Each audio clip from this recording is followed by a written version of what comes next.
Welcome to discussion 19. In today's discussion, we'll be focusing on section 4.1 on maximum and minimum values.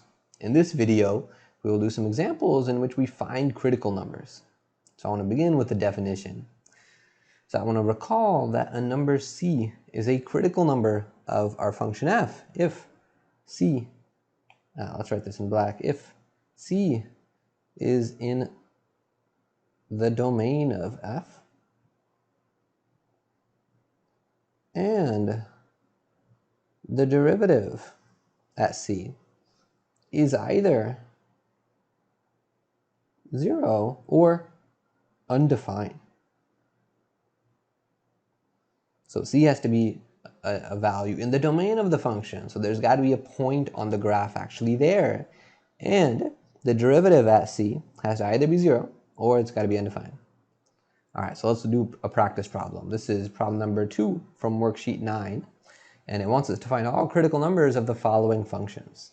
So I want to give you a chance to try these first. Pause the video for about 7 minutes to try these. 4, 3, 2, 1. Pause it and try these for about 7 total minutes. All right, let's talk about them together. So for part A, when we do this derivative, for this first term, I'm going to need chain rule, because it's not just x to the 2/3, it's some stuff to the 2/3. Okay, so I deal with the outside part first, the 2/3. The 2/3 is going to come down, it's going to multiply that 3, and that'll give me 2, because 3 times 2/3, that's 2. And then times x minus 1, when I subtract 1 from the power, I get a negative 1/3 up there. And then I do the chain rule step, and I multiply by the derivative of x minus 1, which is 1. Okay, if I do the same thing with the next term, the 5/3 will come down. It'll multiply the 3 to give me a plus 5. And then we'll have x minus 1. Subtract 1 from the power to get a 2/3. And then times the derivative of the inside, which is 1. All right, now let's simplify this. So I'll be able to set it equals 0 and figure out when it's undefined. Okay, so I notice that both of these terms have this x minus 1 to a power. I'm going to factor out. I'm going to factor x minus 1 to the smallest power, which is negative 1/3. And when we do that, now write what's left over. From the first term, it's a 2. From the next term, we'll have the plus 5, and then I used to have this x minus 1 to the 2/3 there, but now I factored out that same term to the negative 1/3 power, so I'll divide by that. X minus 1 to the negative 1/3, I divide by what I factored out. And I can simplify this. So this will simplify quite nicely, actually. We will get 2 plus 5 to the, when I bring this term to the negative 1/3 power up to the numerator, the powers will add.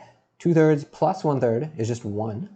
So we'll get 5 times x minus 1, which is 2 plus 5x minus 5, which is 5x minus 3.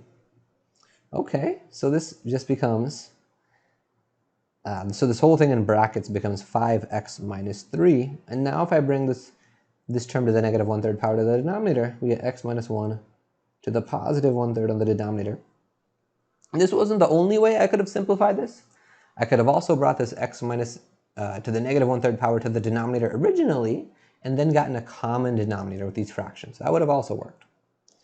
Alrighty, so now I have my derivative simplified. Let's set this equal to 0 and figure out when it's undefined. So it's going to be equal to 0 when the numerator is 0. When 5x minus 3 is 0. And that happens when x is 3/5. Now let's figure out when our derivative is undefined. Well, it's going to be undefined when the denominator is 0. And that's going to happen when x equals 1. All right, so the last thing that I got to check once I set my derivative equal to 0 and figure out when it's undefined is we got to make sure that the values we're getting are actually in the domain of the original function.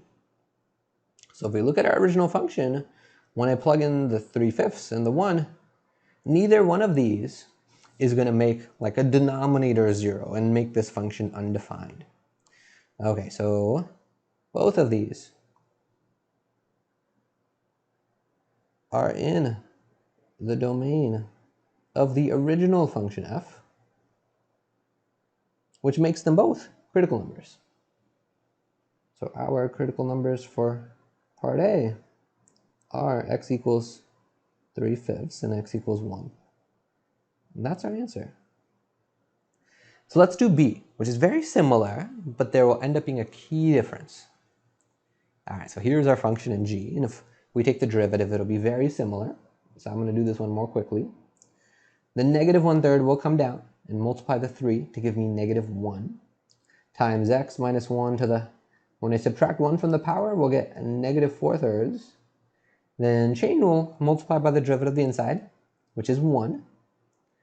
Plus, for the next term, the 2/3 comes down, multiplies the 3 to give me a 2, and then times x minus 1 to the, subtract 1 from the power to get a negative 1/3 up there. And then chain rule, multiply by the derivative of the inside, which is 1. All right, and now either I could bring both of these negative exponents to the denominator and try to get a common denominator, or I can do what I did before. I can factor out the common term, this x minus 1, and I'll factor out the smaller power, the negative 4/3. And doing that, I'll write what's left over.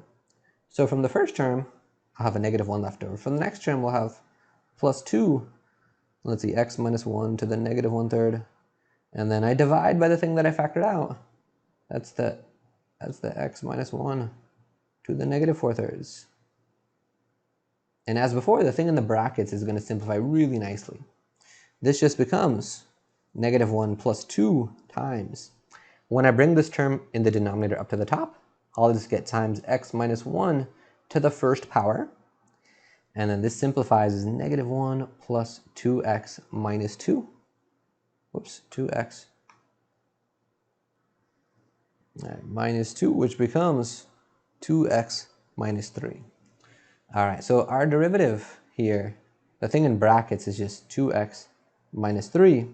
I can bring this x minus 1 to the negative 4/3 to the denominator to make it x minus 1 to the positive 4/3. And as before, now with my derivative, remember this is g prime of x. I want to know when this equals 0 and when it's undefined. This is going to be 0 when the numerator is 0, and that's when x is 3/2. I also need to write down when the derivative is undefined. Our derivative is undefined when the denominator is 0 here, and that's when x equals 1. Okay, and I have to now ask myself, okay, these values we got, the 3/2 and the 1, are they in the domain of the original function? And at first glance, it might look like, yeah, there's no problem, but I have to be careful. This term over here is a fraction in disguise, because I have negative power. This is 3 divided by x minus 1 to the positive 1/3. And now I can no longer just plug in the 1 into this, because it would make the denominator 0. So the x equals 1, this is not in the domain of G, unfortunately. It's not in the domain of G because when I plug it in, it's making that denominator 0. So that's not a critical number. So for part G, our critical numbers are just x equals 3/2.